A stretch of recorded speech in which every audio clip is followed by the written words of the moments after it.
Hello, good morning. Ayan guys, ayan na yung gamot yan, na-claim niya na. Ayan. Thank you sa mga GL na mga nakukuha namin, sa mga senador na nagbibigay, congressman. Thank you. Ito na po yung mga binibigay nyo sa amin, napapakinabangan namin.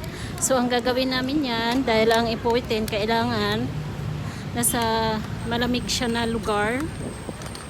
Lalagay namin yan sa Ayan, isa-isa. May ice yan sa supot. 245.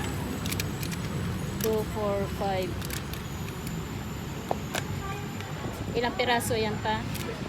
Injection niya to para sa hemoglobin niya na hindi masyadong bumaba. 2, 4, 5, 6, 7, 8.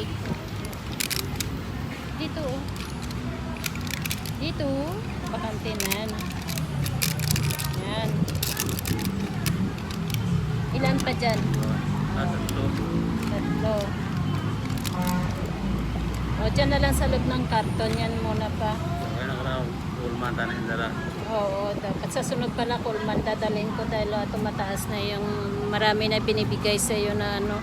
So ayan, hanapan ko na lalagyan na mamaya para lumamig, para ma-maintain yung kanyang lamig. So ayan lang guys, salamat sa mga congressman, sa mga senador namin. Ayan na yung nakukuha namin mga granted letter. Napapakinabangan namin sa laboratory, sa kanya mga medicine, sa mga gamot niya na ganyan.